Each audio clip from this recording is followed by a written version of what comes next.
Yeah!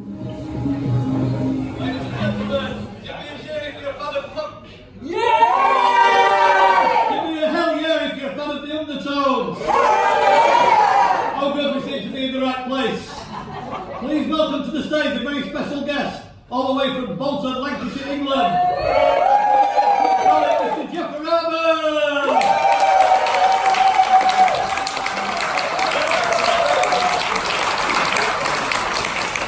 Good evening, Derry. How are you doing? Good evening, Derry. How are you doing?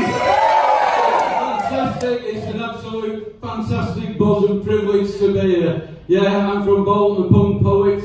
My name is Jefferama, which is a strange name, but my mother was a strange woman. I'm going to do a couple of poems to get things going and just warm things up.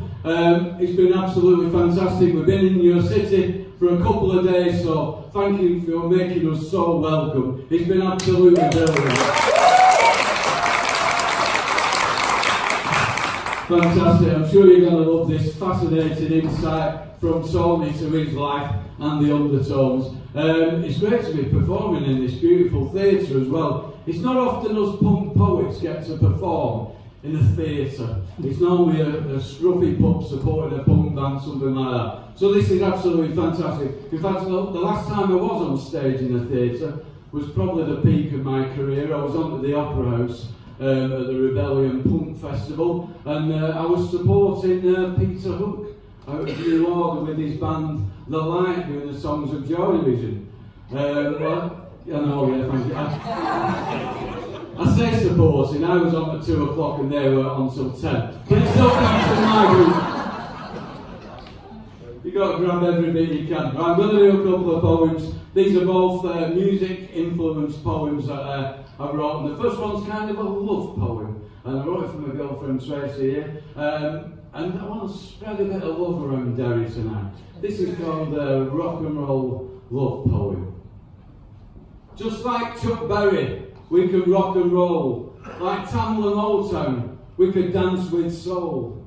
Like UB40, I'd love you on the dole. But while I draw the line at Spandau Ballet's bloody gold, I want you. We could sing and dance from pole to pole. Like Neil Young, you've got a heart of gold. And I'm a fan of your coconuts like Kid Creole, cause I want you. But like a rock ballad without any power, the Weather Girls without a shower, and Blackpool Prom without its tower, I need you. I could have you arrested for my heart that you stole, but like a team that can't score goals, Bolton at the moment, and Wigan Casino without Northern Soul, I'm nothing without you. You're the top of my pops, of that you can be sure. Never mind the date, we can go on tour. Take pictures of you just like The Cure. Make love in Vienna, but not with me, Jewel.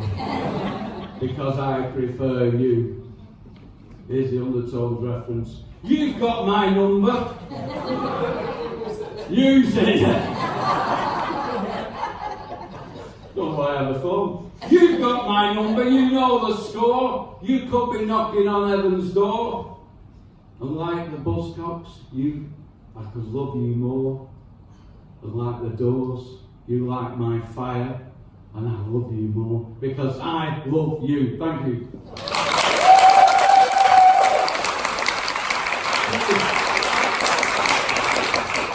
And I'm just going to do one more poem now. It's a tribute to all those old punk rockers and new wave fans. This is called Punk's Not Dead, one of the first things I ever wrote, but I always like to finish a gig with it. All the best. Have a great evening. Times were hard, 1976. Labour's Britain smashed to bits. What, no jobs? My hopes are sunk. I know, Mum, I'll become a punk. Hippies are out, we need something new. Garage bands and sniffing glue. No Elvis Beatles or the Rolling Stones. So long, boys, bring on the Ramones. 1, 2, 3, 4, it goes like this. Turn the volume up, let's get pissed. Tips and pins, bondage to wear. Coloured Mohicans, spiky hair. Indie labels taking risks. Coloured vinyl, picture discs. Buzzcock, Stranglers, UK Decay, the Sex Pistols, Anarchy in the UK, the Damned, the Jam going underground, Crass, the Skids, the New Wave Sound, X-Ray Specs, Magazine, Susie Sue, God Save the Queen, Fingers, Upstart, Sham 69, the Undertones, Rudy, Pro-Sex, the 999, the Clash, the Ruts. Was it something that I said? This is Derry, Northern Ireland, home of the Undertones, Punk's Not Dead. Cheers, thank you very much. Will you please continue clapping and give it up for Tony Kinsella, or John from Chocolate and Girls.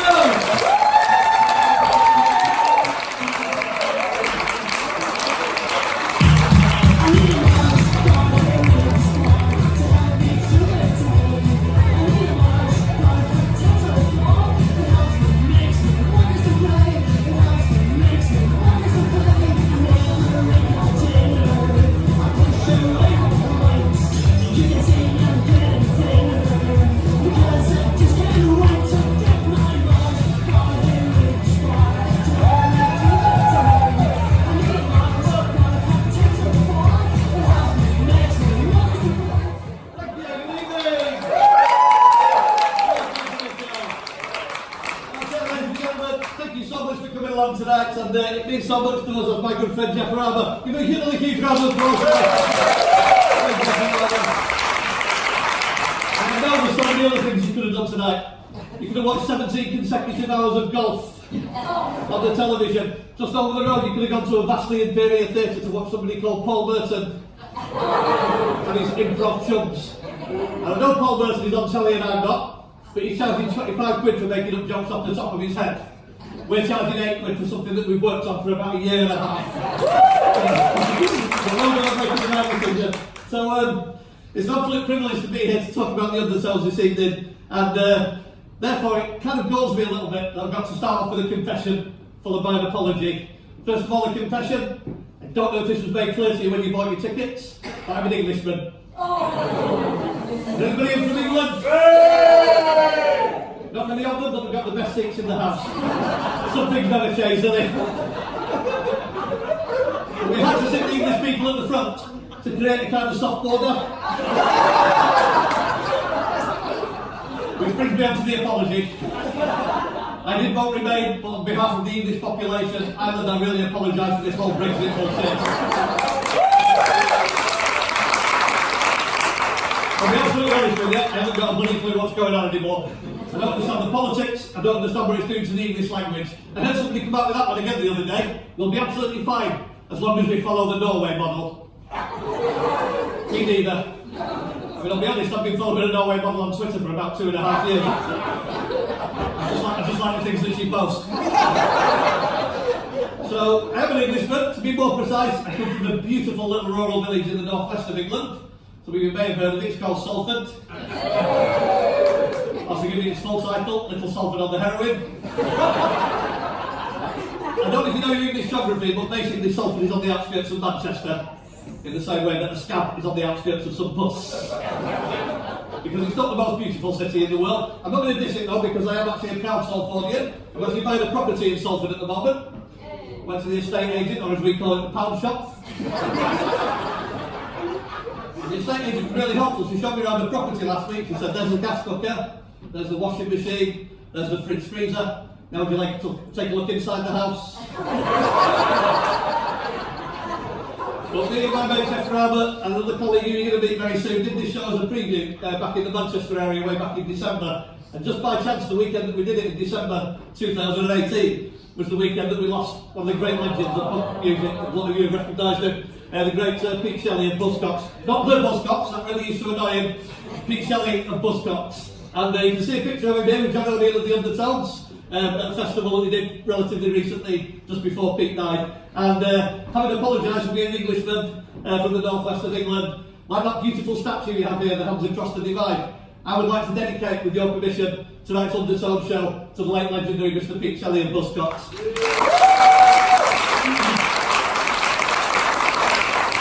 Just for every occasion, for a minute's silence But to me that doesn't seem appropriate to the bloke who sang What Do I Get an Orgasm at it. So instead, I'd like you to come at me with your punk vibes, and on the count of 3, I want you to shout and scream and clap your hands and stamp your feet and pay tribute to the great Mr. Pete Shelley. 1, 2, 3, go!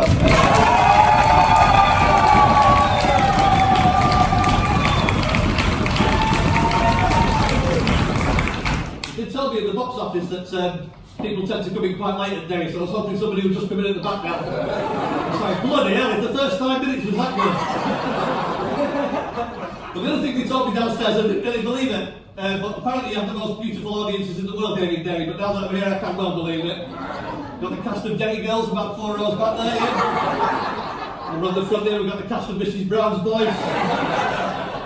And I just need to explain to you though, I'm going to be mostly banging on about the Undertones tonight. And just before we do, we haven't written into our contracts any comedian who plays a gig anywhere in the world has an obligation to spend the first 5 or 6 minutes telling you how they got here.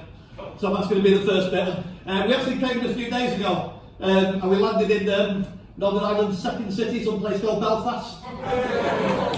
But I was a little bit disappointed. I'm a Manchester United supporter. Sorry. And we landed in Belfast International. I really wanted to go to George Best Airport, because I think it's fantastic that you've got an airport named after a Northern Ireland footballing legend who also played for United. But naming an airport after George Best does sort of suggest that all the planes are going to turn up a few hours late. Looking slightly the worse for wear. And given that it's mostly Ryanair, that probably is about right, isn't it? And apparently George Best Airport is a good airport, but people will keep banging on about how it should have been a much better airport. That's 3 niche jokes about local elastics of football in 1978.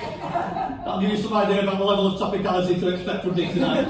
But when it came to Derry, it was my second time in Derry. I came last year as well, and about this time last year. But I flew from, a lot of you have done the trip, I flew from Liverpool into Derry, and you'll probably know that Liverpool Airport is not in the centre of Liverpool.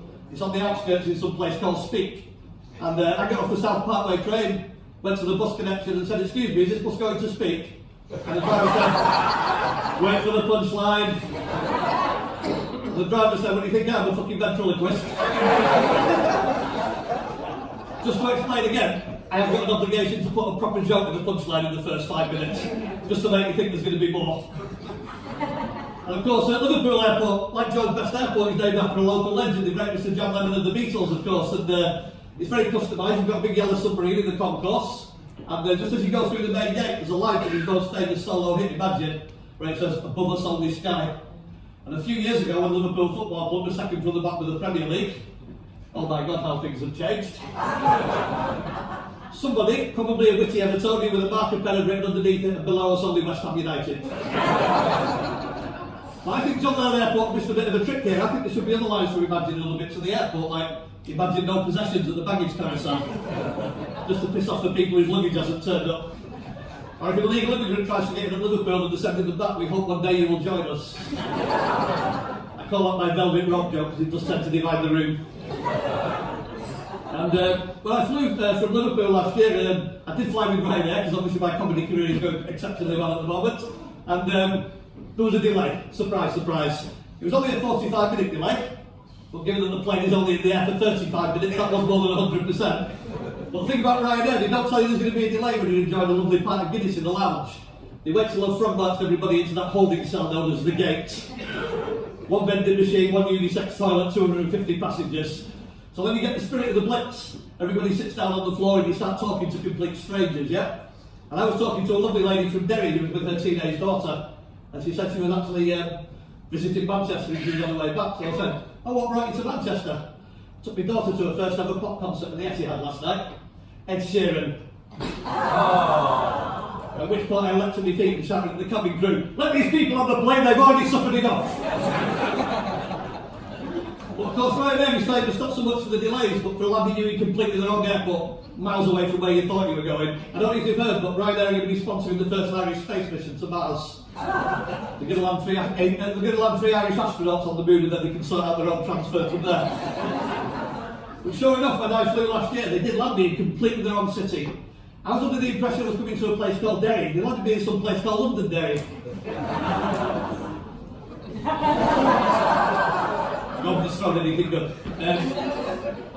I actually talked to, we did this as a preview, and I talked to a guy who served in the army over here, and he said they were told very clearly that whenever they referred to the name of this city, they should call it Londonderry/Derry.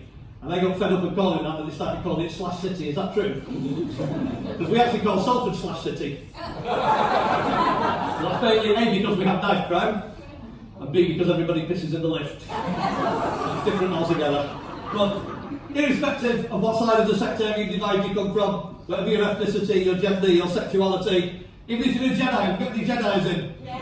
Especially if you're a Jedi. Welcome to Derry, the fortress be with you. At that point I should shut up for a bit, right. So you're all absolutely welcome, we're absolutely pleased and privileged that you all came out tonight. And on that basis, we've decided to give you some presents. We've already held a few bars out there, for reasons that will become apparent from the track that played in. But I'm going to give you an even better gift now. And as discerning Undertone fans, it's a gift that you'll appreciate. It's the gift of music. When I found out I was doing this gig, as well as getting my lovely friend Jefferama to do some poems, I didn't want to take on the burden on my own. I wanted some live music in the show. And the first person I asked said yes straight away. We've had a fantastic little holiday break over here. He's a writer, he's written a book, he's an absolutely fantastic singer-songwriter who's recorded a few CDs, which he'll be selling in the bar later. And he supported people like Aztec Camera, Martin Stevens, The Dainties and Squeeze. So please give a massive Derry welcome to the fantastic Mr. Steve Johnnie.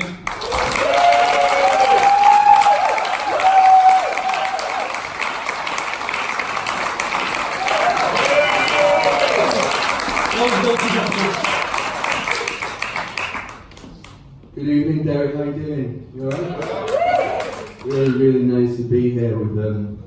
We've had such a fantastic few days. In fact, we didn't go to bed till 5 o'clock this morning. We were just such a good time. I think it's 2:30 the night before. My wife's going to kill me. So this chocolate and girls thing, Tony asked me to come and do some songs, but I don't have any songs about chocolate, but I've got some songs about girls.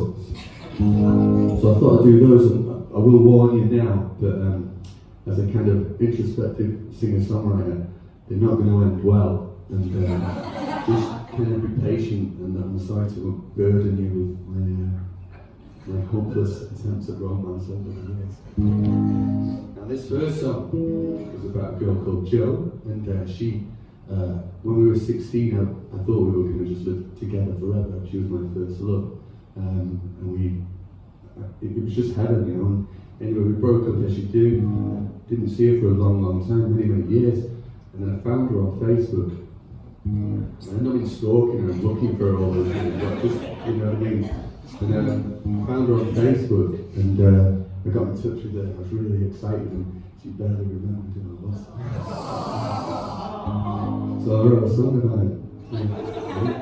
Share the sad gate that you are with when you're sleeping.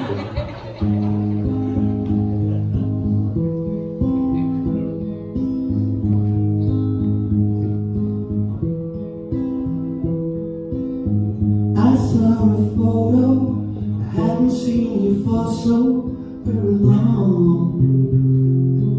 All my yesterdays in one, but tomorrow's gone.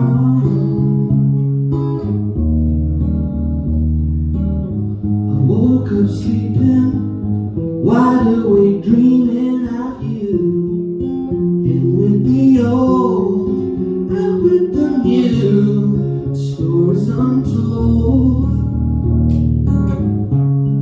The light turns to blue, 'cause I've been wishing on a star that burned out years ago. What can I do with my hands? Got no torch to hold. I've been a fool. And can you feel this too?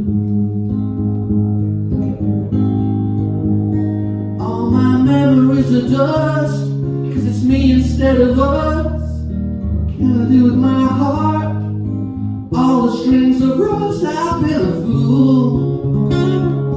And can you feel this too?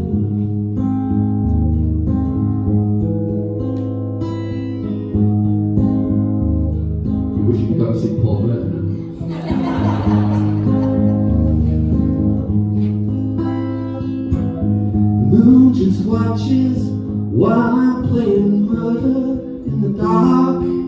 once was a flame, now barely a spark. I called out your name. It's lonely and dark, where I've been wishing on a star, burned out years ago. Can I do it with my hands? I've got no touch to hold. I've been a fool, thinking you feel this too.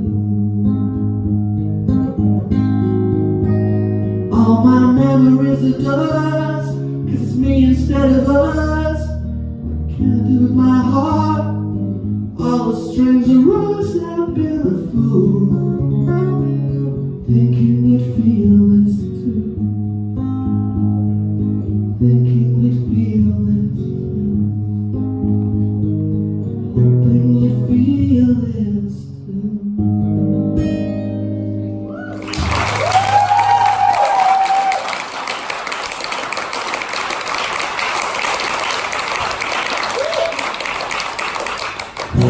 Thanks. I always really think it's important to start with a happy one. This song, this next one, was about a girl called Michelle, right? So I moved on a few years and I met Michelle. She was from somewhere called Stockport, which is a great Manchester. And I thought that was going to be it. I fall in love all the time. I think it's going to be it. Hopeless. And eventually she left me for a better looking guy. And he had like a job and a better car. I know a car. I quite fancied him. I thought he was doing really well. Yeah. Well, it's funny you should say that because he ended up being in a band. You won't know that it was with some guy called Gallagher from Manchester. It's kind of lost as far as I'm concerned. Two guys called Gallagher. Well, no, he wasn't, he was in BDI. Oh, right. Jesus, we have to talk about this. Never listen to a word he says. I don't know, I won't say I am over it. I'm over it. But I don't want to talk about it like that, He was in BDI, and before that he was in a band called Ride. Okay? Yeah. Just get on with it or you won't get paid.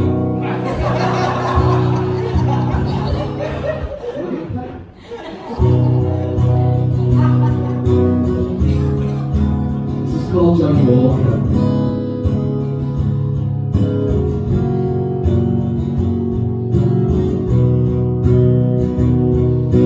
About maybe like Pete Towns and something speeding back, so I have to stay where I am.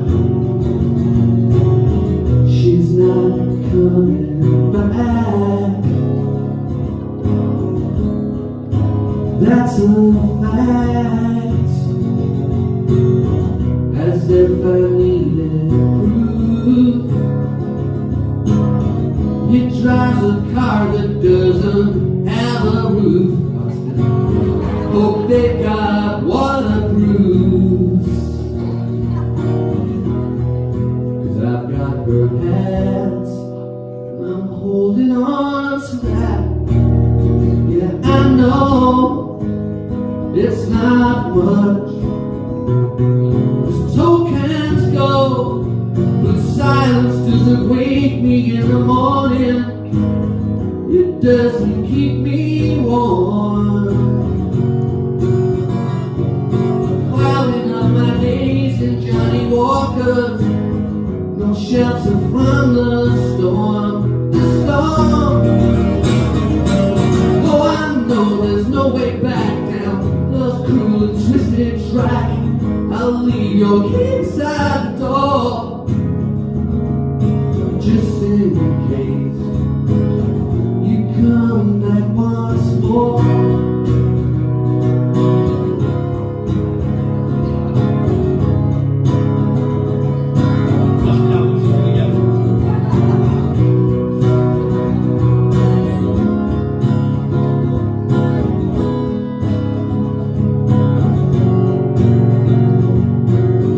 Well, where the kisses go, when there's nobody around to hold, is it holding you?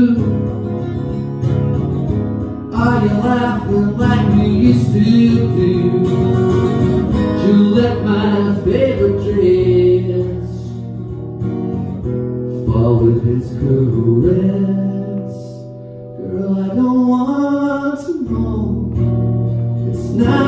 there, 'cause I can't let go.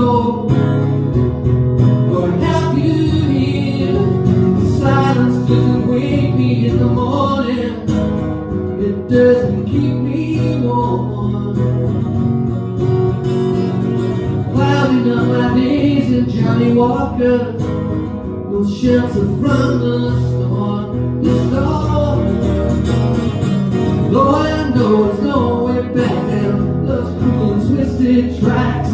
I'll leave your inside the door, just in case you come back once more.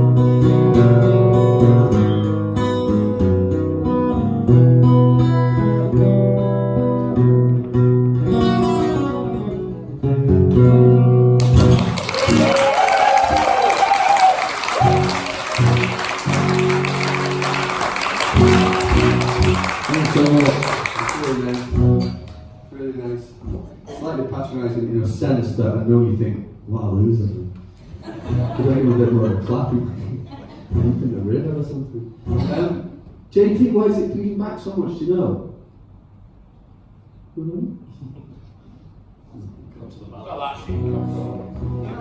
Sound engineers are like, they're all at the back having a joint. Does it?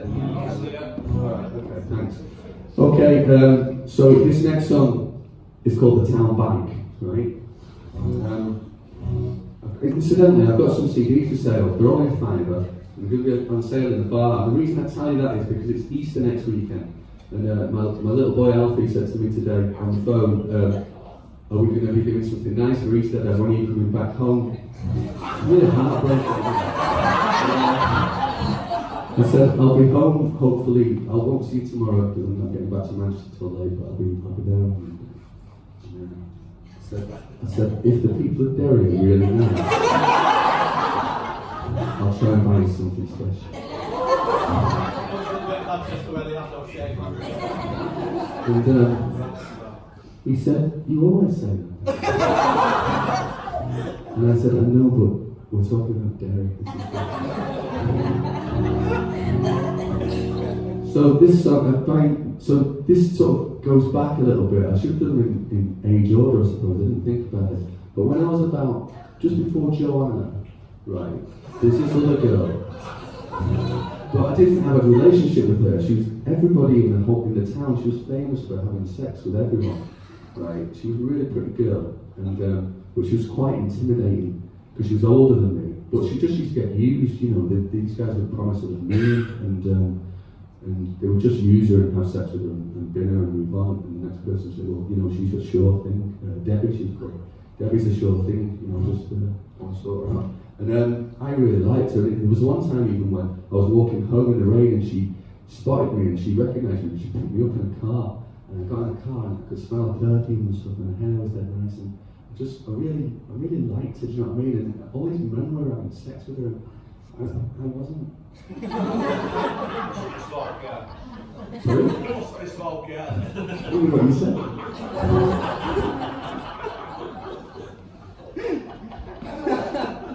But it was so this is called The Town Bank, and it's wherever she was.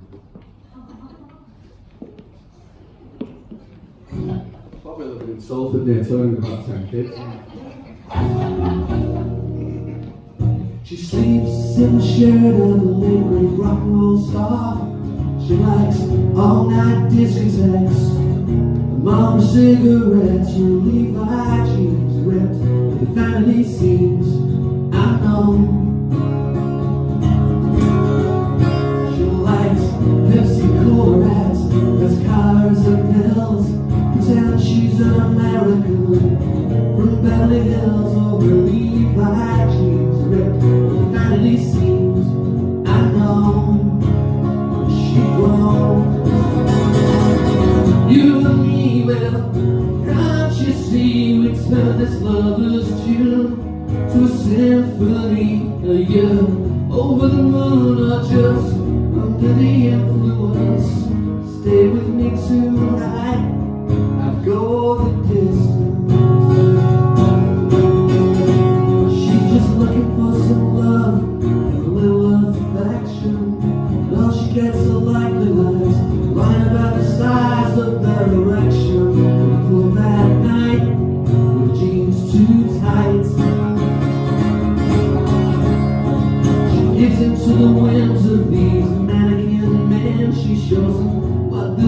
and then she's on her own again. Levi jeans ripped, vanity seams.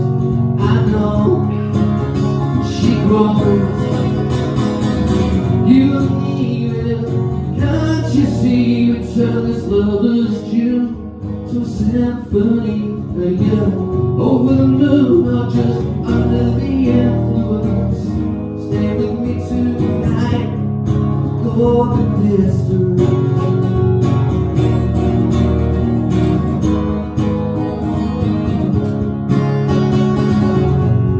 She was the town bike, do what you want type. She was the skirt hike girl, the local provider. Just fill her with cider, tell her you love her. She's yours for the night. Nobody loved the town bike. I think that I'm right. Thank you.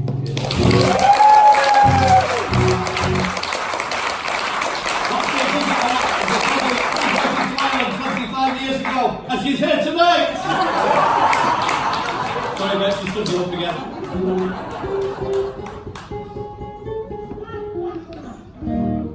When I was in the back, and I could hear it a little bit, it was getting near a bit, so I shut the doors up and hear it properly when Tony was on. And I thought he said that we were friends. So, I don't know if you want to sing along and help with this next one, you might know.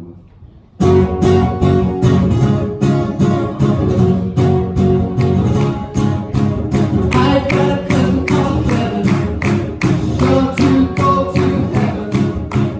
Always promise clean and neat, soon as you get it. It's got a fur like sheepskin jacket, my boss in the custom packing. She won't be done, let me explain. Me and Kevin, she's not the same. Oh my birthday cousin, yeah, I like to give me cousin. He's his family's pride and joy, his mama's little golden boy. He in economics, mathematics, and bionics. Thinks that I'm a cabbage, 'cause I hate university challenge. Even at the age of 10, Slumber Kevin was a smart boy then. Always beat me as a video. Speak of 19 to the young ones. I didn't know, oh my birthday cousin. I like to give me good. He's his family's pride and joy, working for his little golden boy.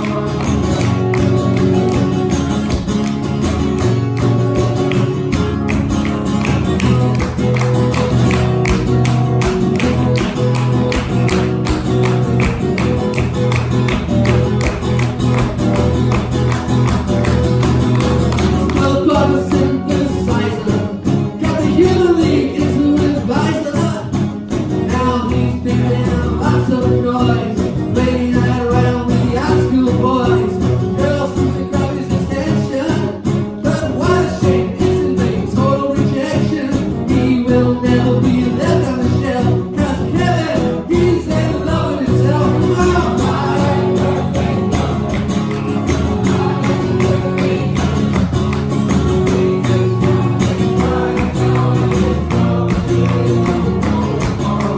my birthday He's his family's pride, job, his mama's little golden boy.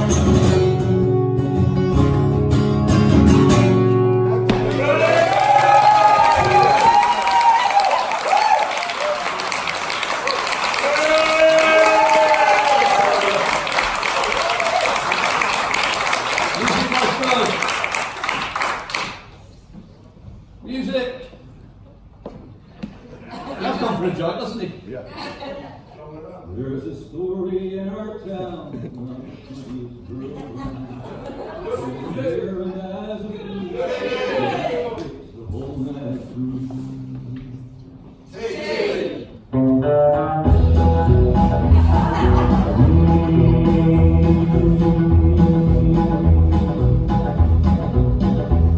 Our teenage dreams so hard to be meet. Every time she walks down the street, another girl in the neighborhood.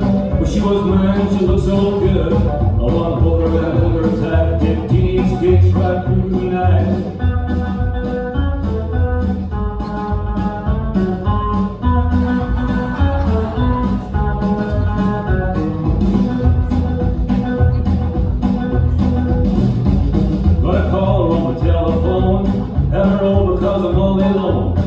Excitement, oh, I need it bad. And she's the best I've ever had. I wanna hold her and hold her tight. Get teenage kicks right through the night.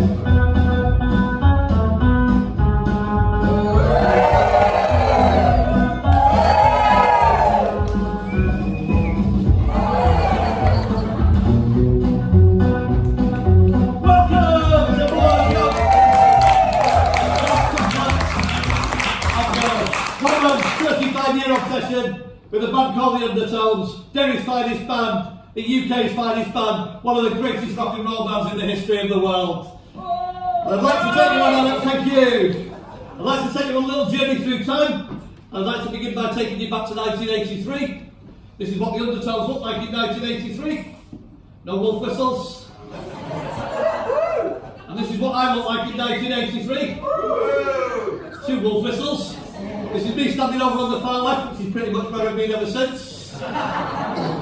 With my 2 flatmates in Burley Lodge Terrace, Leeds, where we're attending university together. On the right is a guy called Sean. He was from a little Irish town called Luton. If you've never been there, you'll know exactly what I mean.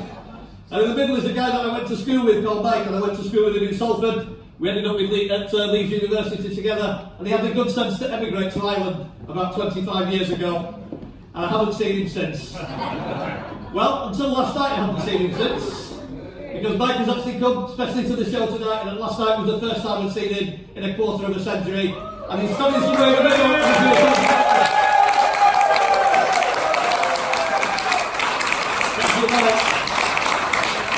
Just regarding Brexit, I've got some bad news and some good news. The bad news is you can't go back to Salford anymore. The good news is you can't go back to Salford anymore. And I'd now like to take you forward to 2017. This is what the Undertones looked like in 2017, and oh my God, hasn't Fergal Sharkey changed? And this is what I look like in 2017, standing on the steps of the Leeds University English department. I know you can't see me very well there, but what I looked like in 2017 was more or less this. You've got to take the old wrinkle and the extra grey hair. Incidentally, girls, if you've got your cameras ready, this is the perfect opportunity. Never mind. And the reason I want to take you from 1983 to 2017 is because I saw the Undertones many times during my life. But these were the 2 years when I saw them in this building, which was the Students' Union in the University of Leeds. The first time I saw them, I was a wet behind the ears English undergraduate. And the second time I saw a new version of the band, I was a bitter and twisted English lecturer of some 25 years standing. And that's the journey I would like to take you on tonight. Because when I was driving back from Leeds to Salford on that November night, I started to think about the iconic rhetorical question, which is the opening line of the Undertones' most famous song, Teenage Kicks. And it's the question, are teenage dreams so hard to beat?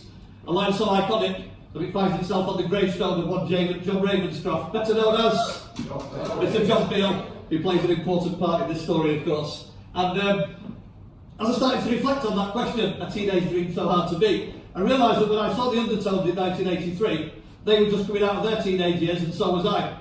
And I wondered what had happened to me and to the Undertones in those intervening 3.5 decades. And they're the 2 stories that I would like to share with you this evening.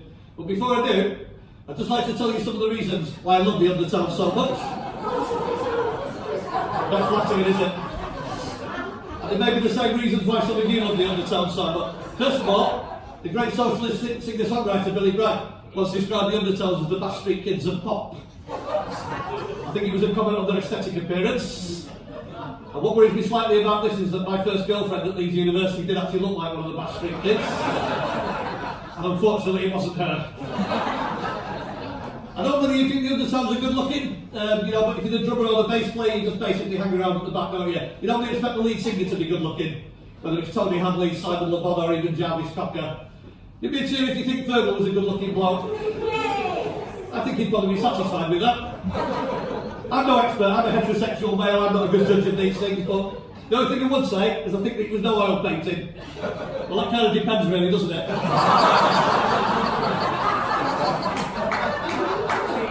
On which particular oil painting you happen to be looking at the time. He's not in tonight, is he? And the second reason is, you heard it at the beginning, this is the band who wrote a love song to the Mars Bar. And then the opening track of their second album was called More Songs About Chocolate and Girls, which is where I get my show title from. And the Mars Bar lyric has the worst joke in the history of pop lyrics. Some terrible line about David Bowie looking for life on Mars. But it's also got the greatest verse in the history of pop music, which is the final verse that says, glucose for energy, caramel for strength, the chocolate's only there to keep it the right length. Is that poetry or is that not poetry? And you heard Steve singing it and he sang along. This is a band who write the word cabbage with University Challenge, which is genius on so many levels. It's also the band that let the drummer Billy Doherty contribute a song to the first album, and it should have been called Who Baby It Hurts. But they didn't call it that, they called it Billy's Third, because it was his third song. And that gives it the gravitas of Beethoven's Fifth. I also love the way Fergal Sharkey pronounces the word ambulance in Jimmy Jimmy. You're all singing it in your heads now, aren't you? No one saw the ambulance. Absolutely fantastic. But first and foremost, I love the Undertones because almost single-handedly they saved a wonderful record label, a wonderful record shop and institution, which was Terry Hooley's Good Vibrations in Belfast. And before the Undertones came along, Good Vibrations did try to launch another band. Anybody recognise them? This is Ruby, they're not in tonight, are they? And some of you may have seen the film Good Vibrations, fantastic film that tells this story. And there's one particular scene I love where Ruby had been playing a gig out of town, and they're coming back in, and it's all kicking off in the city centre, and they get stopped at a paramilitary roadblock. So the guy at the roadblock says, it was a bit suspicious that there's a group of lads in a band together, so they show him the guitars and the amps, and he's satisfied that they are a band. And he says, that's fine guys, but we're still going to the city. Are you Catholics or Protestants? At which point 2 members of Ruby say Catholic, and the other 2 say Protestants. And the paramilitary man looks Terry Hooley in the eye, Each joke. And says, you've got Catholics and Protestants playing together in the same band, how could that happen? And Terry Hooley gives a wonderful answer, to be honest, it never dawned on me to ask. And that is a wonderful place to live, isn't it? It's not the world of the Undertones, because in his biography, Teenage Kicks My Life is an undertone. Mickey Bradley, the bass player of the Undertones, actually says this: if any one of us had been a Protestant, the Undertones would never have existed. Let's just take a moment now, ladies and gentlemen, to imagine a world in which the Undertones. Sorry, that's too dark a place. And you don't need me to tell you the story about Free Derry and London Derry and all those things, and the pitched battles that were taking place, several times a month around the Derry Bogside area of William Street and Cregan and so on. In fact, Billy Doherty, the drummer of the Undertones, once said the class would have killed to come from Derry. Good sentiments, maybe a slightly inappropriate choice of language you decide. But of course the Undertones were going to form a band coming from that kind of background as a group of teenagers growing up. Of course they were going to be singing explosive political songs, just like Stiff Little Fingers. But of course they didn't. They sang songs about chocolate and girls, and Here Comes the Summer. And there's a lovely moment in one of the documentaries where Paul Bowley, the music journalist, said for the Undertones to be coming from that background and not writing songs about it is the most subversive thing that they could possibly have done. And I think there is definitely something in that, because the Undertones weren't particularly informed by the place that they came from. The Undertones met at the Boy Scouts camp, and apart from that they didn't have a singer, so who did they recruit as a singer? The boy with the most angelic voice in the Catholic Church choir. So it might be that they could have followed down into the Eurovision Song Contest or been some kind of cheesy boy band. But of course what was really informing the Undertones was the type of music that they were listening to at the time. The New York Dolls, the tail end of T-Rex, and Iggy Pop and the Stooges. And this came to light quite recently on social media. It's actually a handwritten exercise book with the first ever set list that the Undertones did at Cregan High School when they were all about 15, under the name of the Hot Rods.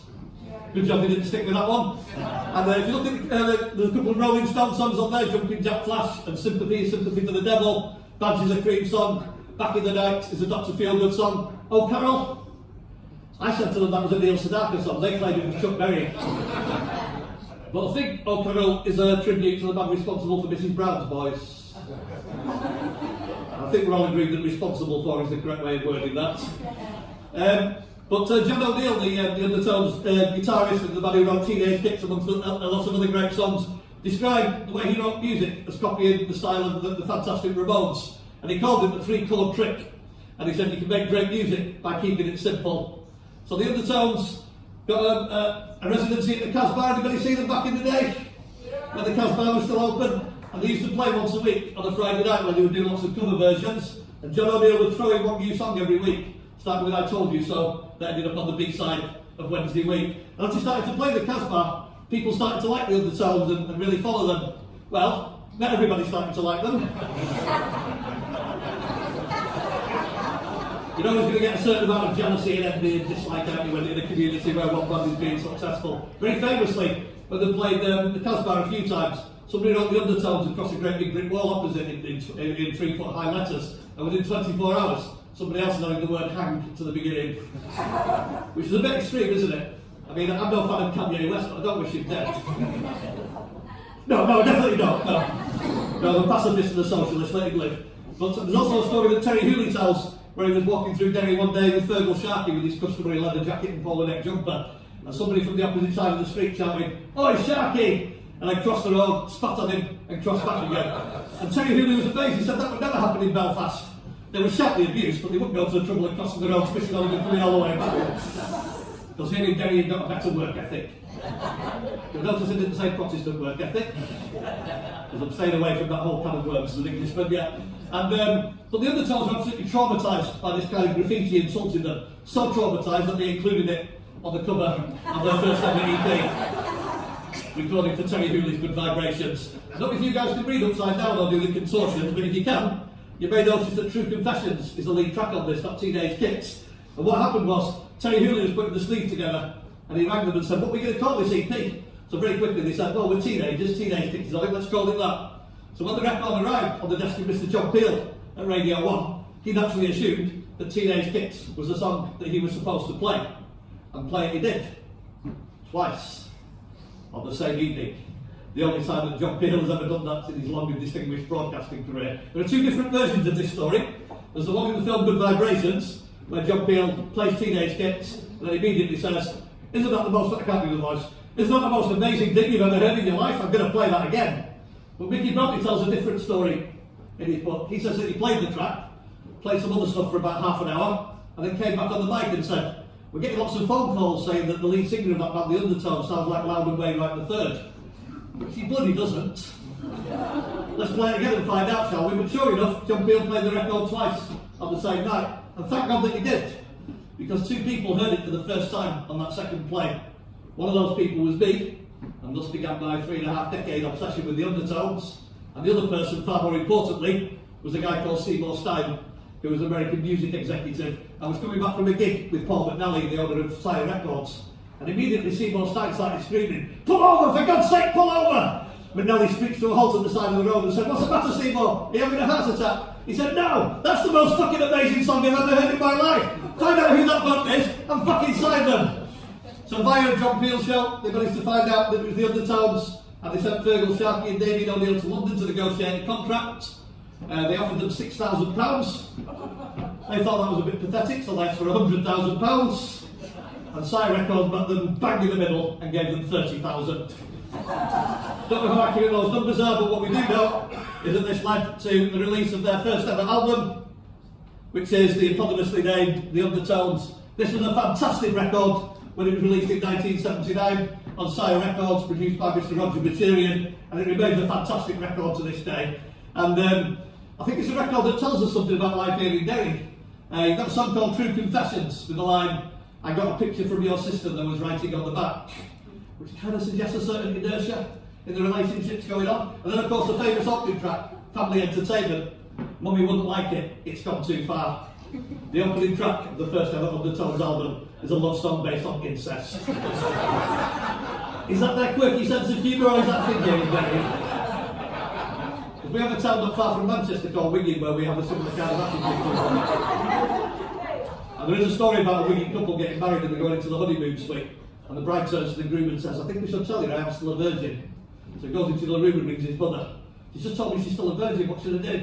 His mother says, "Get yourself back here. She's not good enough for her family. She's not good enough for mine."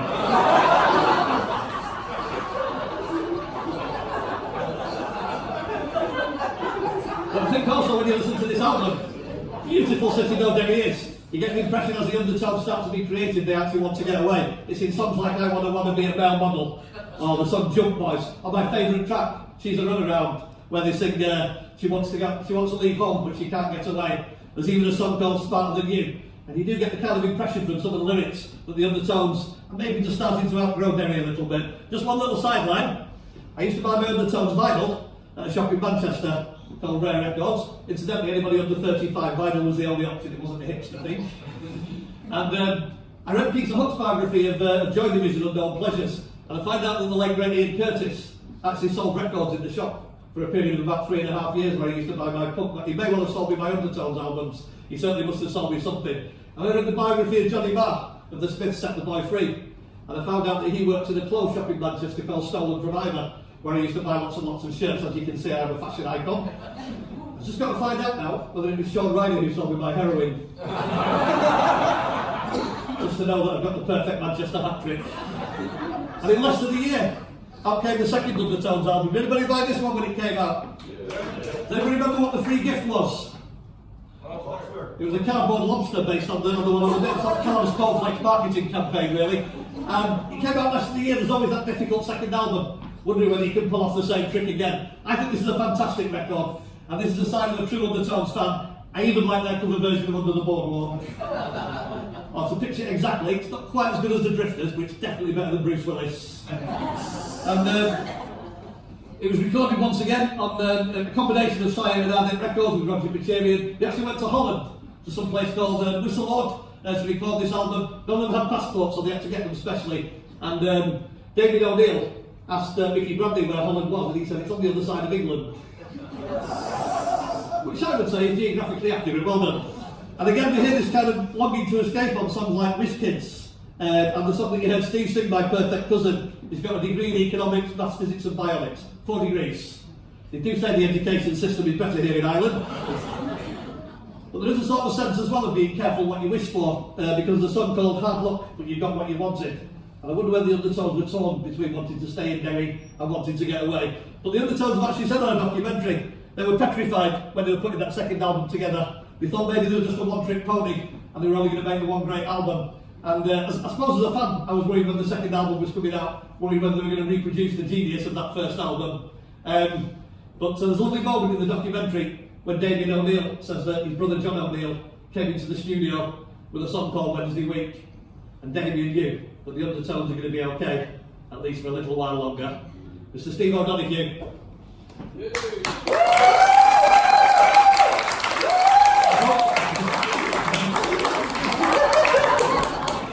Run the ship.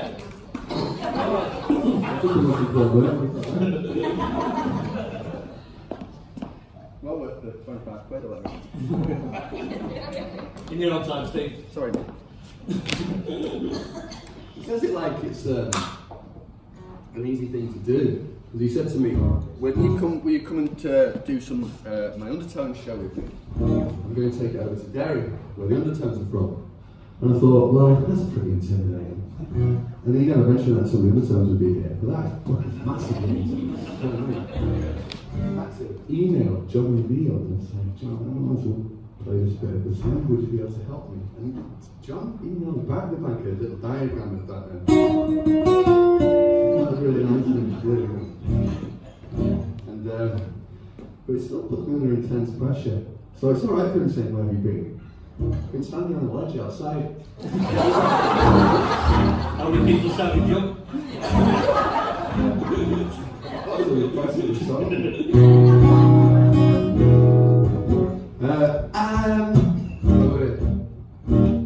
Oh yeah, sorry. Yeah, so it is really intimidating. I appreciate that you've all come out. I kind of wish the Undertones weren't here. It's nice to hear that, isn't it? Here she comes to say goodnight. I get no sleep tonight.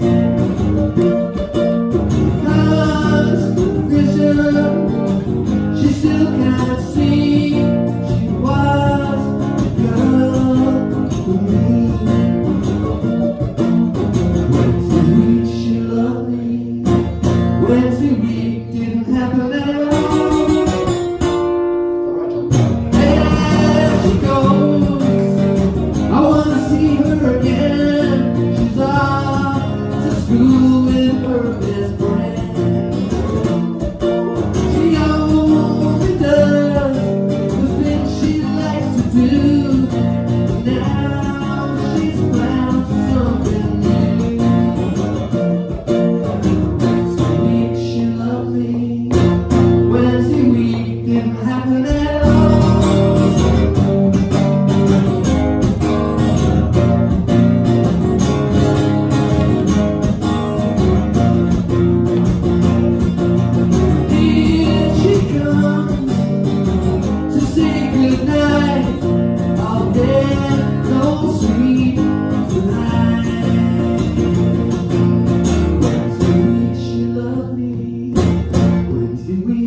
Get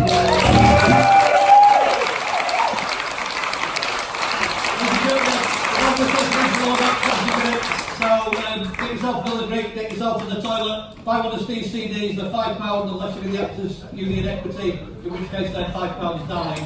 I'll see you back here in 20 minutes, thank you very much. Ladies and gentlemen, the rumour that me and Steve have done a run of is completely false. We are back for the second half and it's going to happen. And the good news is, Steve hasn't jumped off the ledge. He's going to come back and give you an absolutely fantastic song. So please give a huge welcome again to Mr. Steve O'Donoghue.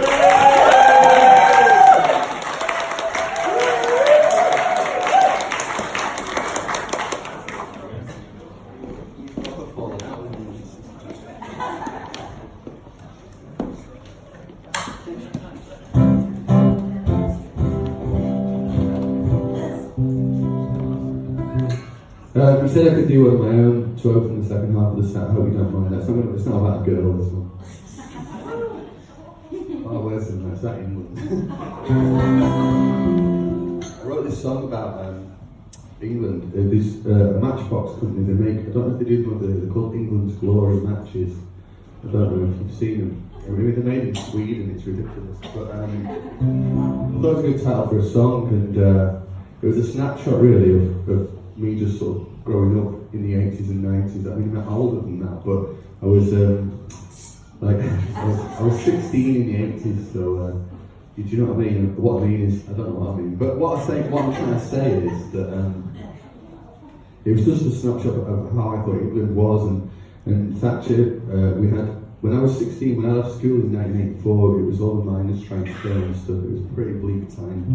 And not a lot of people went to university and stuff where I lived, and just wasn't on the cards. So I just went to work in the local Trafford Park, which was a big factory place where people went. And if they didn't do that, just join the army and stuff. It was pretty naff. But I wanted to write a song about it because nobody, apart from after the miners' strike finished, they made it illegal in England to demonstrate to a degree if you were going to go on strike. The nurses are not allowed to go on strike and stuff like that. So, well, they are, but they've got to be. You've got to be in pickets of 5 people only. What the hell is that all about? So I wrote this song here about people in England basically can't be asked to stand up and give it a bit back, like the French maybe or the Irish might be. We just say all right. You know.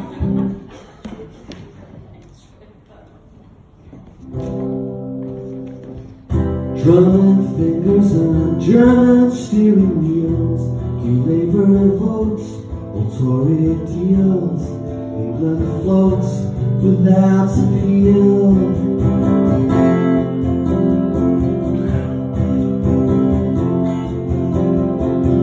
Crash, bang, wallop, what a picture. The princess dies, there's a new religion, the nation cries and buys a picture plates.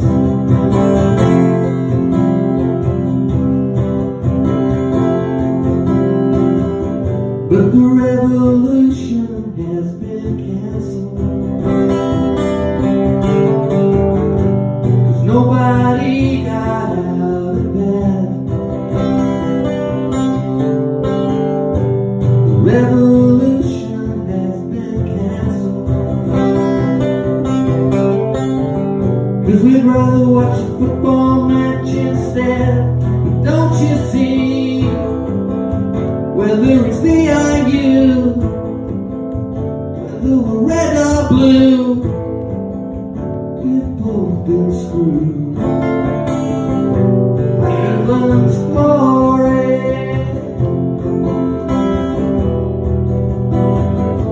England's glory.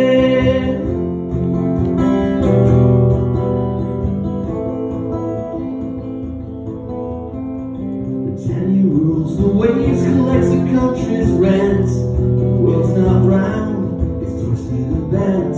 Whatever you say, Mr. President.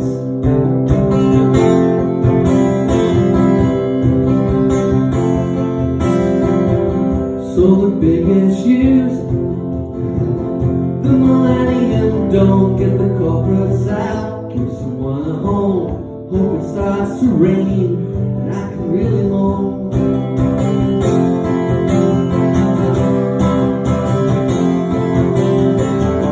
But the revolution has been cancelled.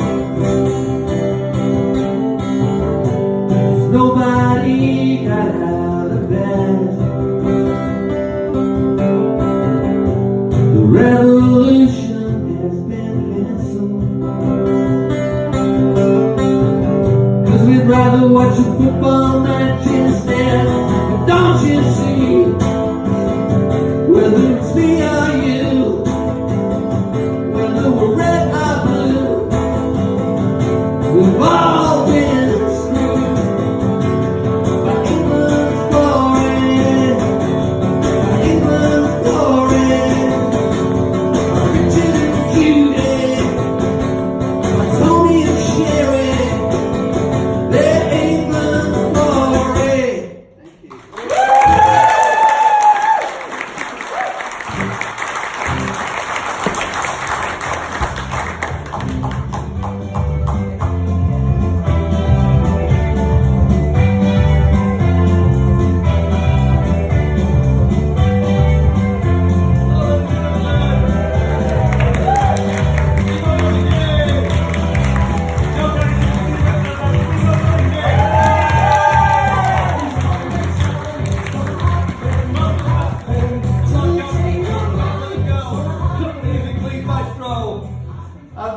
Whoops, that should have been on earlier. Cheers, mate.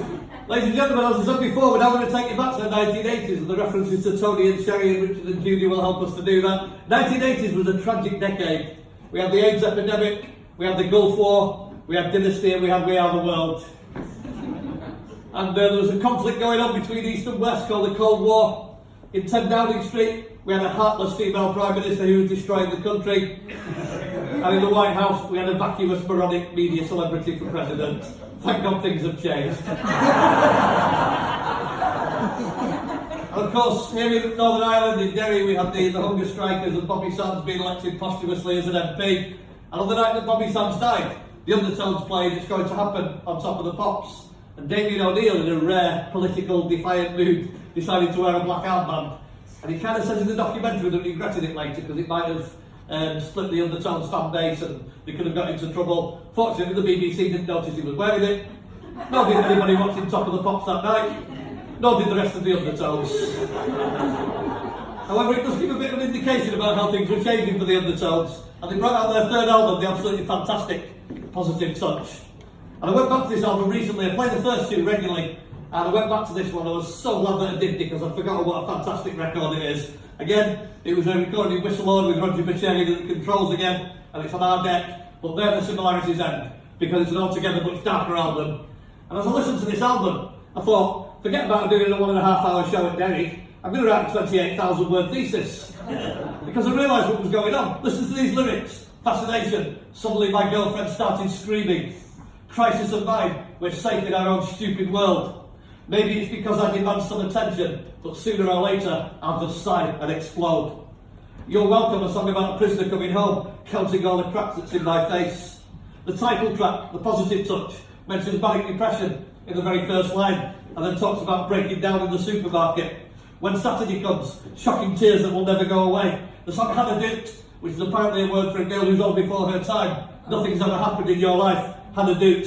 And the song that you just heard the intro, It's Going to Happen. Everything goes when you're dead. Everything empties from what was in your head. I had a eureka moment. I thought clearly by the third album, the Undertones were falling apart. They hated each other's guts. They hated the music industry. They no longer wanted to be part of any of this. I was going to write my 28,000 word thesis. I contacted John O'Neill of the Undertones and said all this, and he said, no, that's complete bollocks. He said we were getting older, we weren't teenagers anymore. We were starting to learn a little bit more about the politics going on around us. We were reading different newspapers, different books, watching different films. And I should have got that, because I was also moving out my teenage dreams. And our teenage dreams were starting to be left behind, both mine and the Undertones.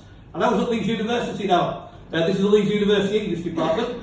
Most of Leeds University is a concrete monstrosity. It's just that we thought we couldn't study Wordsworth and John Keats and Walt Whitman without having a beautiful little building with lots of facades and trees outside with squirrels frolicking in the trees.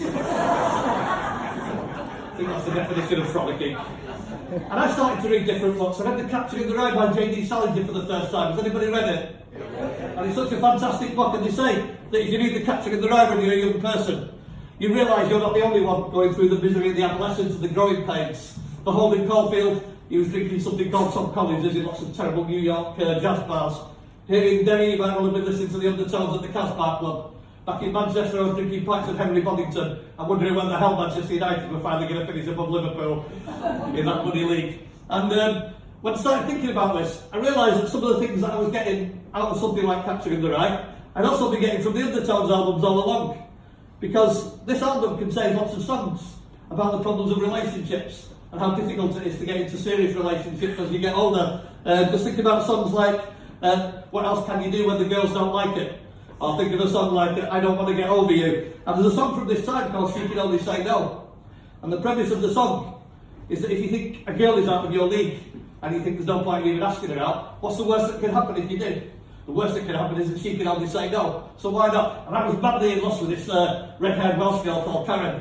And one particular day she was walking out the English University department and I was coming the other way, there was nobody else around. I took my chance. I said, Karen, I think you're really attractive. Can we go out for a drink tonight? She said no. Thank you so bloody much, Undertones. I also read A Play for Voices, Underbuilt Wood by the fantastic Dylan Thomas. And what I love about this play, it's dozens and dozens of interweaving lives of ordinary people dovetailing with each other. Captain Cat and Polly Garter and No Good Boy up to No Good in the Washhouse. And it was a fantastic read. And then I thought, the second Undertones album is full of minor characters. Just think of Jimmy Jimmy, Little Mother's Boy. Just think of There Goes Norman. And the final track on this album is a song called There Goes Terry, about a kid who can't get a girlfriend. And he thinks he has to wear glasses soon, and he doesn't want to wear glasses because he thinks he'll never get a girlfriend. Eventually he gives in, gets some glasses, and when he looks in the mirror he realises he's got a horrible spotty face. And that's why he can't get a girlfriend. There's even a line on here about how he missed Sheila George's best goal. It's really creepy when you find out your favourite band are actually minding your life for their lyrics. This is my story in a nutshell. So, I was getting things out about the music I was listening to, out of the books I was reading, and I was getting the same sort of serious thoughts about the world that the Undertones display in Positive Touch. I was sampling lots of spoken word. I saw the Liverpool poet Roger McGough and Brian Patton. Adrian Henry had already died. I saw the legendary Ivor Cutler alongside Neil Innish from Monty Python. The great Jamaican poet Linton Kwesi Johnson. The Bard of Salford John Cooper Clarke, the second best punk poet in the world. And I saw Pookie Stackenberger. Does anybody remember Pookie Stackenberger? Mike, you must remember them, you were at the same gig. Just one cornetto, give it to me. You must be joking, it costs 90p. Just me. 90p is cheap now, isn't it? Even the joke doesn't work. And I saw Alexis Sale, the great godfather of alternative comedy. I grew up in the 1970s with comedians like Bernard Manning telling jokes about Pakistanis and thick Irish people and fat mothers-in-law. Alexis Sale and the like came along and blew it out of the water and showed there was another way to do it. I absolutely love these stories about growing up in a Marxist household in Liverpool, where his mother was an apologist for Stalin. And he used to say things like, well, you can't make an omelette without killing 4 million people. And I read a book at university called, it's a play called Our Country's Good, by a writer by, I kid you not, Timberlake Wurtenbecker. And I saw Alexis Sale's comeback gig at the Edinburgh Fringe a few years ago, and Alexis Sale's wife Linda produces plays on the West End, and she produced this play. Alexis Sale tells a story about how he went to see the play, and was walking out at the interval behind 2 old ladies who were looking at a programme. And one old lady turned to the other and said, you know, I went to school with somebody called Timberlake Wurtenbecker. I wonder if it's the same one.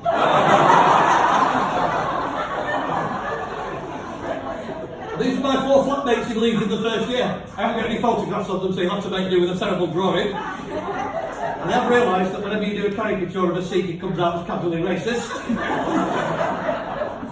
I can tell you stories about all 4 of these lads, but I'm going to concentrate on Pete, who was an American exchange student.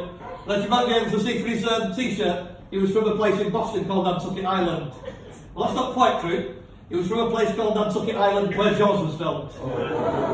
Because you could never say Nantucket Island without adding where Jaws is. A kind of form of Tourette's. Like you say, they come from Derry where the Undertones are from, yeah? And I can tell you loads of stories about Pete, but I'll just stick to one. We used to go to these lectures about the history of the English novel, and we had a blind lecturer who would have his guide dog, and he would have a little earpiece with the old Sony Walkman for his notes and things like that. And the idea was that you had a lecture on a novel, he'd tell you what next week's novel was going to be, and you had a week to read it so that you could make sense of the lecture. Sometimes it was a nice slim volume like Animal Farm, but one particular time, it was Henry Fielding's The History of Tom Jones. Has anybody read that one? No. Well done if you got to the end. It's about 2,800 pages. And me and Pete did what we normally did. We went to the university bookshop and bought our copies, and we were walking home, on this particular day. And starting over the conversation, he turned to me and said, "We shouldn't really complain, could we, because the lecturer is blind." So he must have had to read it in Braille. That must have been even harder. So I thought for a moment and said, "Yeah, but we don't know that.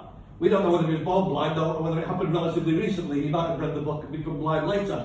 At which point he held the book and said, "He probably went blind reading this fucker." Nobody said all the jokes are going to be politically correct. And me and Pete were coming home from a lecture in the university one Friday afternoon. As you can probably guess, the lifestyle of students even today, Friday is about getting home as quickly as you can, having a quick shower and going out on the booze or whatever. And we stayed at Lupton Flats in Headingley in Leeds. And as we were heading into the flats, we saw the police crime scene, and everybody was, "Oh God, I bet it's something and nothing." And if you couldn't get in the main entrance, you had to walk around the back, which took about 25 minutes. And these were the days before smartphones. But as people were talking, these rumours started to circulate.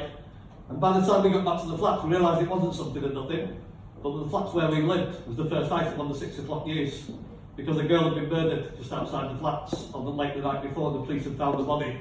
And all the hallmarks were that she'd been murdered by a man who we now know as Peter Sutcliffe, but at the time was known as the Yorkshire Ripper. And he changed his pattern. He'd always killed prostitutes, but on this particular occasion, I think his last victim, he killed a student, an English literature student aged 20 from Leeds University. It was 35 years ago. I didn't have to Google the name. She's called Jacqueline Hill. And I was upset about it, obviously, and I did what I normally do, retreated into music and started listening to the Undertones of the bands. The Undertones had a record in the chart at that time, taken from the album Positive Touch, which actually wasn't a typical Undertones song. And the opening verse was, "So sad to see she's got silver, it's going to break your dancing heart. Nothing good lasts forever, and sometimes nothing starts." This is for Jacqueline Hill.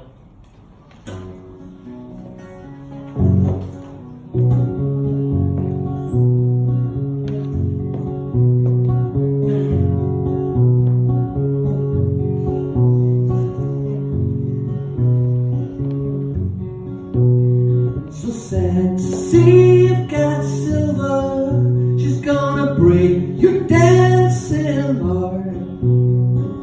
Nothing good lasts forever. Something up in stars. To the ocean, always on fire. To the ocean, crazy desire.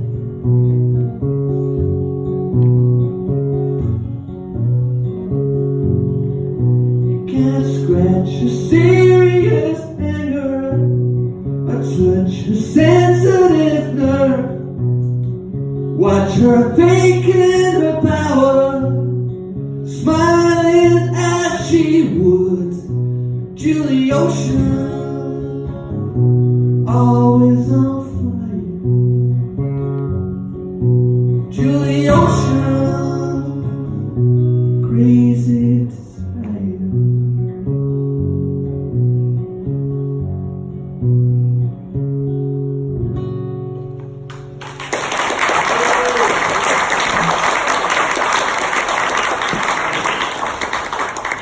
So my mother used to forward my mail from Salford to Leeds, and she recognised the address and told me to come back home and be safe. And told me what I can tell you tonight.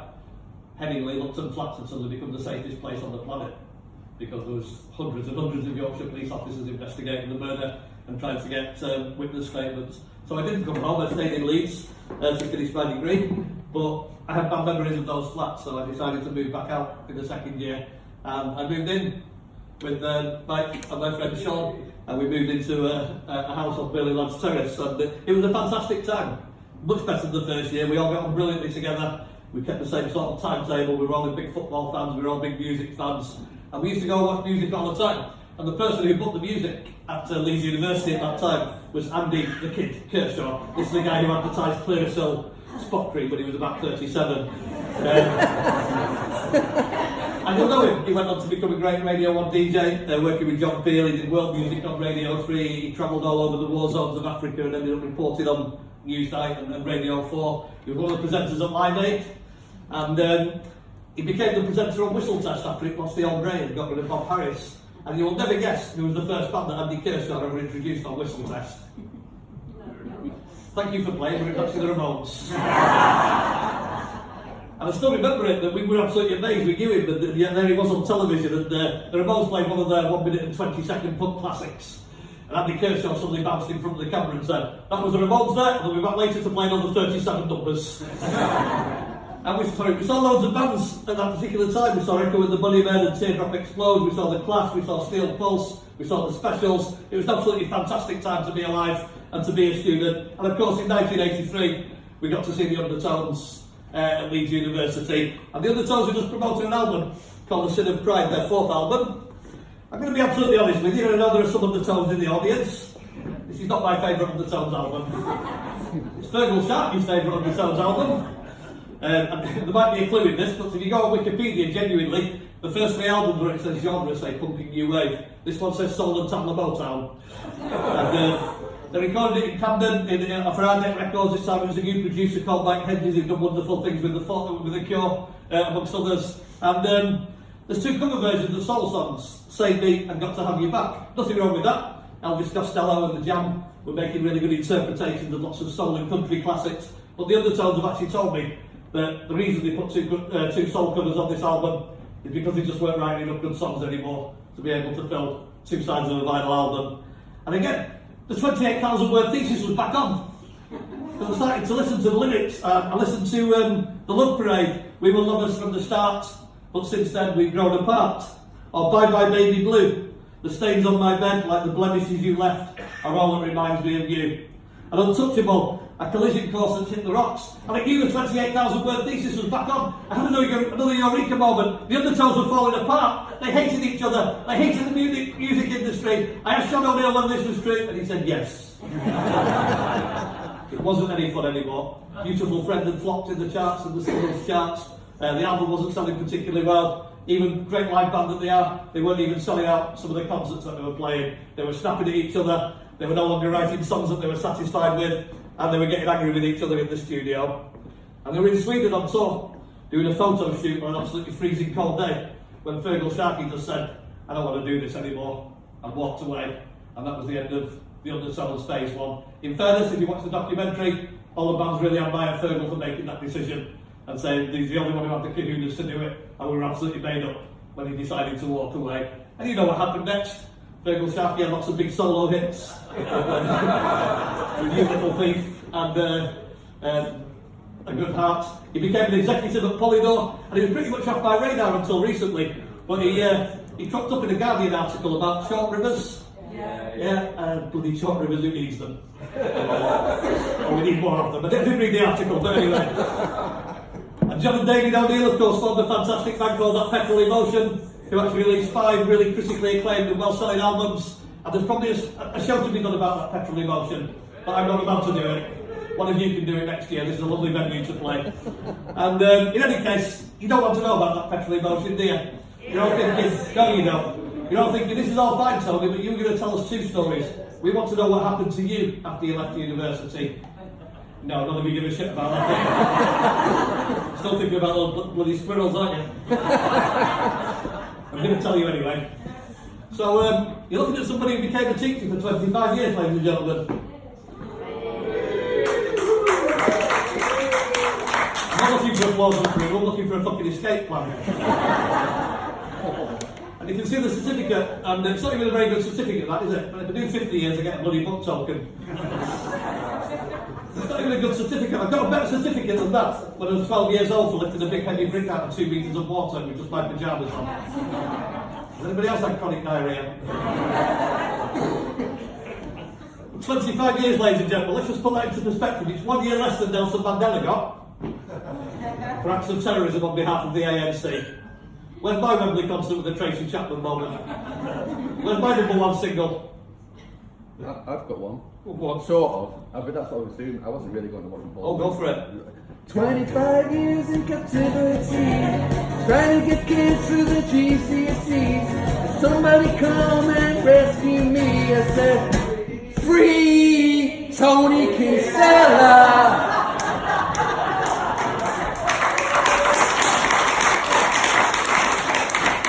That happening, believe it or not, I'm stuck for at least another 10 years. And one of the great things about being a teacher for such a long period of time is that you do tend to get a lot of respect for your students. And I actually teach GCSE English at a campus in Salford, and we have these sheets if the student does an assessment, and they have to give them a mark, and then we make a comment, and then the student makes a comment. It was always open to abuse, wasn't it? And this is an absolutely genuine copy of one of these from a guy called Reese. You'll see I'm giving him 2 out of 8.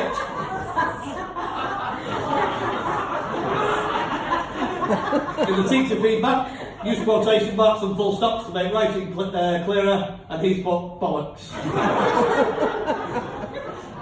He knows an English teacher, what really upsets me about this, he hasn't put a capital B or an exclamation. And the thing is, after teaching English for 25 years, you do come across some of the most stupid and brain-dead sentences that have ever been written in the English language. But of course it would be very unprofessional for me to read them out in a theatre. There's only one of my colleagues here, he seems to be best mate, so let's go for it. These are all absolutely genuine. I've seen them in exam papers and assessments down the years. The first few essays on Shakespeare. Macbeth was shocked when he saw the witches hoovering in the sky. Juliet loved Romeo from the moment she seen him in the balls. You may know that we first met at a mass ball through a fish tank, I think you can see it. Juliet couldn't marry Romeo because he was a Montague and she was a catapult. It never had worked. And after Shakespeare, for my work experience, I spent 2 weeks as a lookout in a supermarket. I think she means store detective. But it was a girl from a school in Liverpool, so I'm not entirely sure. John Steinbeck was born from 1902 to 1968. That is some labour, that one, isn't it? Kevin Hart is a kind of marmalade comedian, you either love him or hate him. You know what he did? I like extreme sports such as skydiving and windsuffering. I think that's a spelling mistake on windsurfing, but I've got to the age and stage where windsuffering is actually an extreme sport. There's a really poignant one from a girl who had to leave Zimbabwe and come to England. As I said goodbye to my family at the airport, I knew that I would never ever see them again for 3 years. Oh, absolutely genuine. It's all very well taking the piss out of the education system, but I've devoted more than half my life to being a teacher, so I didn't really want to leave that story there. I wanted to think about some of the things that are absolutely brilliant about being a teacher, so with your permission, I'm going to read a little list here. It's called The Things That Are Good About Being a Teacher by Tony Kinsella. Number 1, we get really good holidays.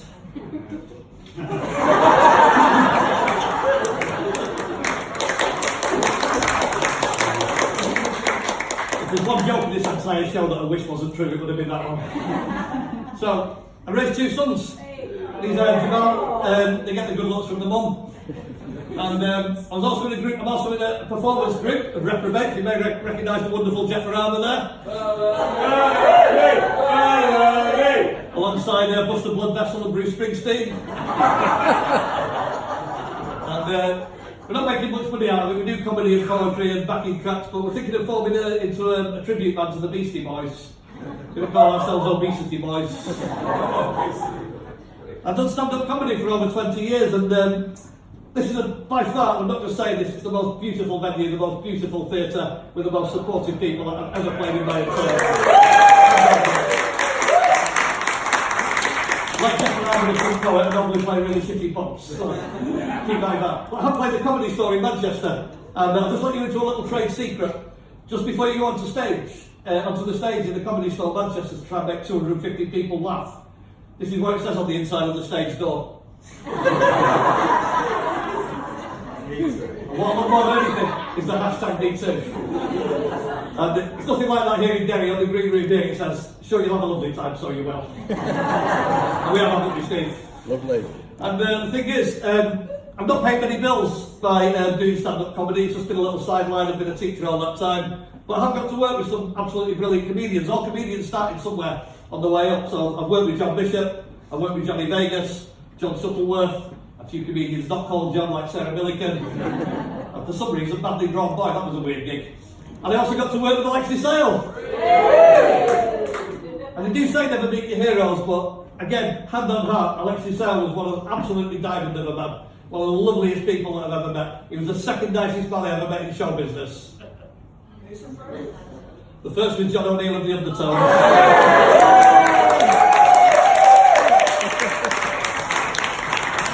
I came to Derry for the first time last year. I wanted to write this show, I wanted to bring it to Derry. And my son, who's a football journalist, said, get in touch with the Undertones. I am in love with the Undertones.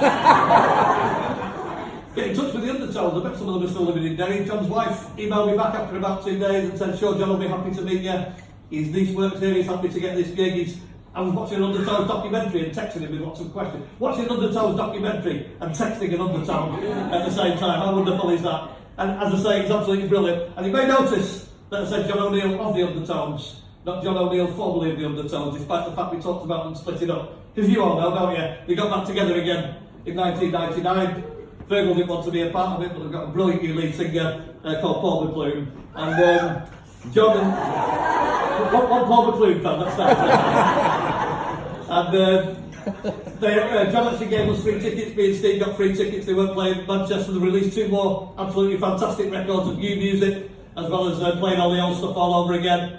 And I came to Ireland to meet John O'Neill, and of course, when I was growing up in the 1970s, I'll be honest with you, coming to Northern Ireland on holiday wasn't a popular option. No idea what it was, but for some reason it wasn't. But nowadays, of course, Ireland is a safe and friendly country. As Jefferama said earlier on, we can't believe the kind of welcome that we've had here in Derry and how many people have stopped to ask us about this show and so on. And you've got this wonderful statue, the Hands Across the Divide, that really says it all in terms of what a friendly city this is. I'm a big fan of the German football team called St. Pauli. Thank you.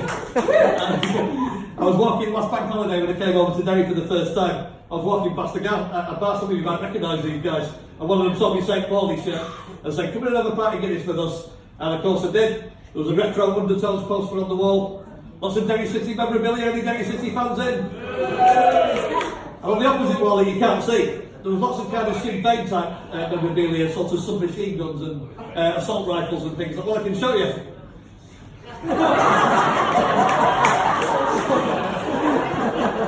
Because the landlord of a Northern Irish pub said to me, "Oh, you're an English fella, are you? Would you like me to take your picture with the gun?" I'm smiling, but going through my head is, oh my God, things have changed in Northern Ireland.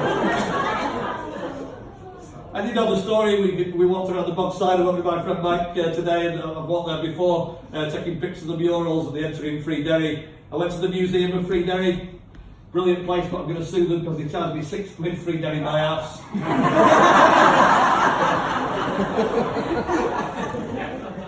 And I walked down William Street, where the Undertones, the area the Undertones were from. I'd never heard a single gunshot, a Molotov cocktail. I just heard birds tweeting in the trees, and I heard a gentle breeze running through.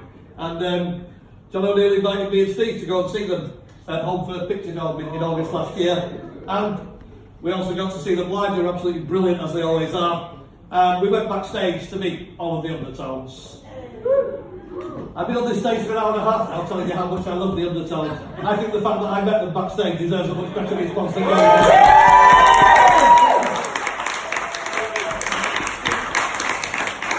I agree it's pathetic when you have to tell the audience how to respond, but we are getting quite near the end. And sorry, I'll come to that one next. I go back to the title at the start of the show, or the theme at the start of the show, A Teenage Dream So Hard to Beat. And I said that I wanted to know whether the Undertones had fulfilled their teenage dreams, and I wanted to think about whether or not I'd fulfilled mine. And I contacted Billy Doherty, the drummer of the Undertones, who very kindly came and did a radio programme with us on Radio 4 to use his lunch hour to come and meet us. He's an absolutely lovely bloke. And I think he's here tonight, we'll find out in the end. And I asked Billy, did you fulfil your teenage dreams? And this is what he said. My teenage dreams were easily reached. We made an EP, we had it played twice on the John Peel show, we went on top of the pops. Everything else was a bonus, isn't that sweet?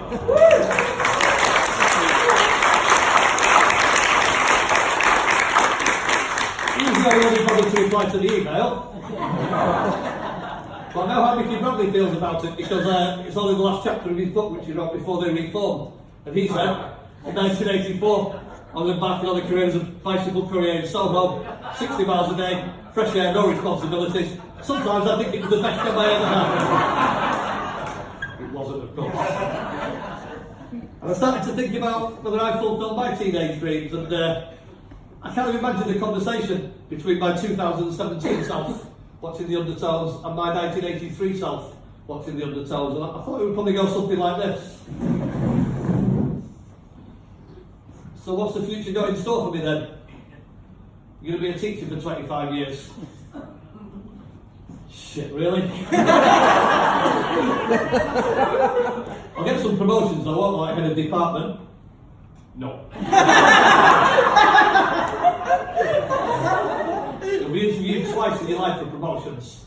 The first time they'll choose somebody called Sarah who will turn out to be the best manager you've ever had, and you'll be perfectly happy. The second time they'll say, well, Mr. Kinsella, we've listened to your great ideas for the future and looked at your transferable skills, but on this occasion, instead of going with you, we've decided to go with nobody. One great big vacuous space of sod off. And that's it. That's what my future holds. Not quite. You're going to do a lot of stand-up comedy and work with lots of wonderful people. And you're going to do performance poetry and again work with absolutely wonderful folk. And you'll enjoy it, you'll love it. Sounds a bit more promising. Anything else? Yeah. In April 2019, you'll stand in a beautiful theatre in Derry, the home of the Undertones, and talk to some wonderful people about how much you love the Undertones, and they will share that love with you. Some of the Undertones will be in the audience that night. You'll work with an incredibly talented guy who's also one of your best mates. And in the audience that night will be members of your family, some of your closest friends who've taken the trouble to come over Derry especially, and lots of strangers who will be friends from now on. And you will love every single moment of that experience.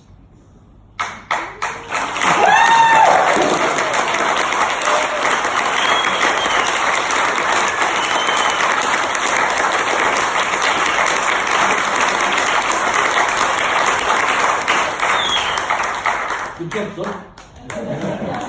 And will I meet the woman of my dreams and live happily ever after? Shit, it's at the time. There and there. There you go. The night is still young. So I started to reflect on the title of Mickey Bradley's book, Teenage Kicks My Life as an Undertone. And it got me thinking, if we spell Undertone with a capital U, there's only 6 people who could say that they lived their life as an Undertone. Mickey Bradley himself, John and David O'Neill, Billy Doherty, Fergal Sharkey, and more recently Paul McClune. But I got thinking, what if you spell Undertone with a lowercase, a small u? I would say everybody in this audience would probably say that they lived their life as an Undertone. Brilliant Jefferama, Steve O'Donoghue, great talents that they are, would say that they lived their lives as an Undertone. I know I certainly did. Teenage dreams, so hard to beat. I just stayed put on Easy Street, wrapped in a cotton wool comfort zone. I lived my life as an Undertone. I wrote a few gags, some laughs, some groans. It was a game of chance, not a game of thrones, with all the romance of a Toblerone or a Mars bar. I lived my life as an Undertone. I drifted into teaching in a roundabout way because I had loads of bills to pay. It was hip-hip-hooray for the holidays, but it was moans and groans from teenage clones all messing with their mobile phones as I lived my life as an Undertone. I raised 2 sons, often alone, patching up our broken home to make the misplaced pieces fit. Never got the full picture. I think I got the gist of it. I think I made a half-decent fist of it. I couldn't be prouder of how they've grown. To some, I'm much louder than an Undertone. Imagine that. So we can't all win an Olympic gold, a Nobel Prize or an OBE, but we're all destined to grow. A little bit older, a little bit wiser, a little bit free. So battle through the collateral damage, be the version of you that's the best you can manage. Do nobody harm, do a little bit of good. Be proud of who you are, be proud of your blood, your battle scars and your lovely bones. Be proud that you lived your life as an Undertone. Teenage dreams, so hard to beat. Teenage dreams, so hard to beat.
Yes, I wanna hold her tight.